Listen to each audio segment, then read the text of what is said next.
Hi, this is Dr. Fox, and this is part 1 of erythrocytes. In this video, we'll discuss the structure, composition, development, and function of red blood cells. We'll also discuss the importance of breathing oxygen to humans, and we'll discuss the structure, function, and development of hemoglobin. So let's start with the most populous formed element themselves, the erythrocytes. The red blood cells, the RBCs, whatever you want to call them. A rose by any other name would still smell as sweet.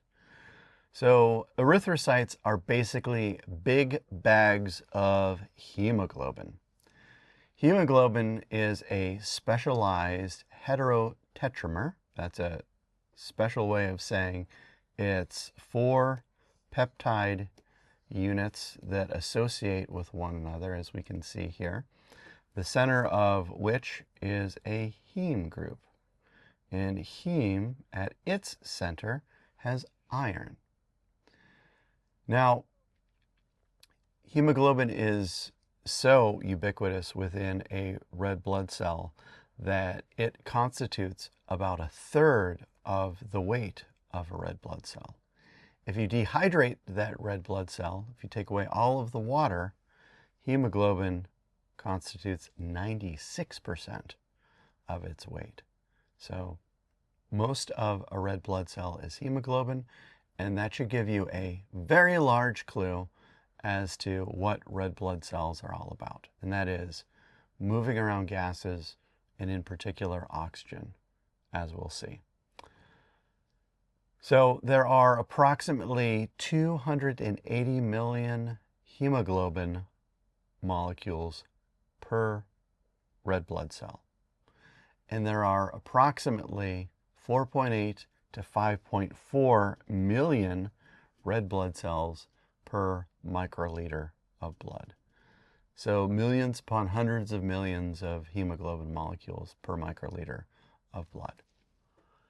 An individual red blood cell, or an erythrocyte, is best described as a biconcave disc. So here we can see it kind of looking down upon it. We can see that there's a little dimple in it. So on its side, we can see that each side has a concavity.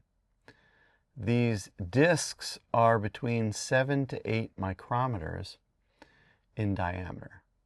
And so that is just a little bit smaller than the average diameter of a capillary bed.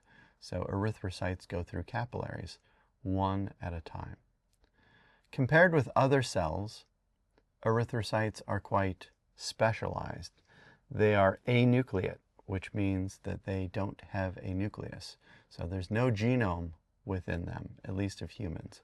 Reptiles have nucleated red blood cells, but mammals, and especially humans, do not.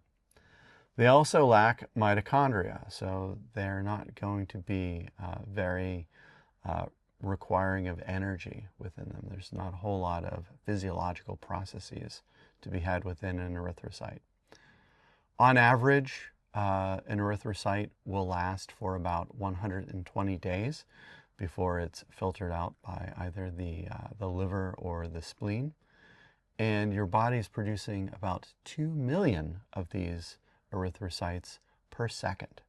So we are gigantic red blood cell factories, always producing millions upon millions of these and bringing them out of commission after about 120 days or so.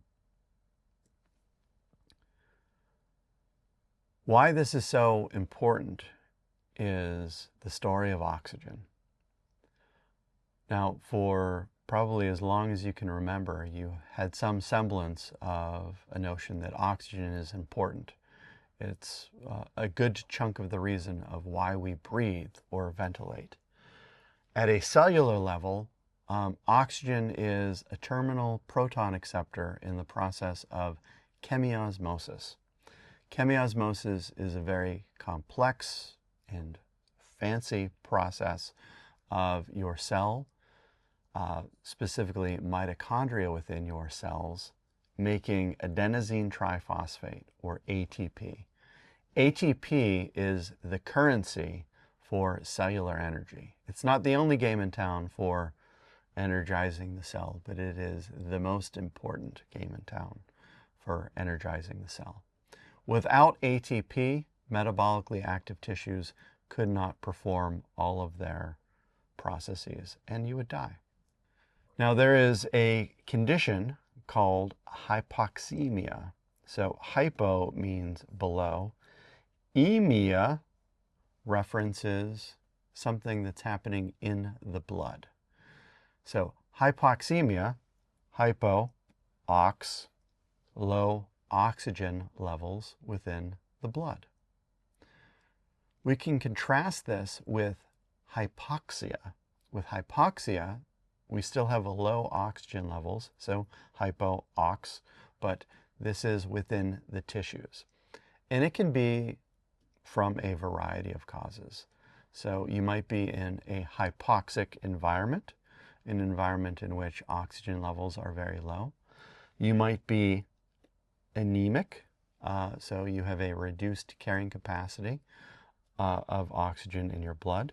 You might be ischemic, or you might be suffering ischemia, and that is a reduced blood flow to certain tissues. It might be the result of poisoning. It might be the result of a low cardiac output, so a dysfunction of the heart, or other reasons. So there are many different ways in which one can arrive at hypoxia, and this is a dangerous condition that must be corrected for a person's wellness and their life. So let's take a look at this weird little heterotetramer, hemoglobin. So hemoglobin is comprised of globin proteins, or polypeptides, that's the same thing, of which there are 4, and there are typically 2 distinct subunits per hemoglobin molecule, and there are a variety of these, as we'll see. So typical adult hemoglobin, that is HbA, so that's hemoglobin A, consists of 2 alpha and 2 beta subunits. So this is about 97 to 98% of all adult hemoglobin. So as an adult, most of the hemoglobin in my body is comprised of 2 alpha and 2 beta subunits, at the heart of which there is that iron-containing heme. These molecules can be quite interesting, and so they could participate in binding with various gases. Gases like oxygen, carbon monoxide, carbon dioxide, or nitric oxide, among many others. And they have different relationships in how they bind. So for instance, hemoglobin has cooperative binding amongst its sites for oxygen. So it is the heme group that is the site for oxygen binding. And what that means is, as hemoglobin acquires more oxygen, as more oxygen binds to it, it wants to bind to more oxygen. It has a greater affinity for it. And as hemoglobin loses oxygen, because this process of binding is reversible, it wants to lose more oxygen. And this is convenient because there are times when we want hemoglobin to gain oxygen. There are times when we want hemoglobin to lose oxygen, as you can imagine, whether you're adjacent to the lungs or adjacent to metabolically active tissues, you want different things to happen. Hemoglobin may also competitively bind with carbon monoxide, meaning carbon monoxide can compete with oxygen for a binding site. So if you are in an environment rich in carbon monoxide, which is a gaseous toxin, that can prevent oxygen from binding to hemoglobin, and as a result, you can become hypoxemic, and then your tissues become hypoxic, and you can die. There's also allosteric binding. So allo means other, and steric means shape or conformation. And so things like carbon dioxide or nitric oxide can bond to regions of the hemoglobin to change its shape, which can alter its affinity for oxygen. So over here on the right, we can see a graph, and this graph is that of the hemoglobin oxygen affinity curve. That is this S curve in the middle. And that shows the relationship between the partial pressure of oxygen here on the x-axis with how much hemoglobin is saturated on the y-axis from 0 to 100%. And so, as you can see, at lower levels of the partial pressure of oxygen, we have lower saturation, but that saturation quickly climbs at about 40 millimeters worth of mercury, and then it begins to plateau. So just under 100% saturation. We can also alter the affinity for oxygen of hemoglobin and shift this curve to the right or shift this curve to the left, depending. So a left shift is an increase in affinity for oxygen. So hemoglobin is holding on to its oxygen molecules tight, tight, tight. It doesn't want to let them go. And so certain conditions like a decrease in temperature or a decrease in the partial pressure of carbon dioxide or an increase in pH will lead to these.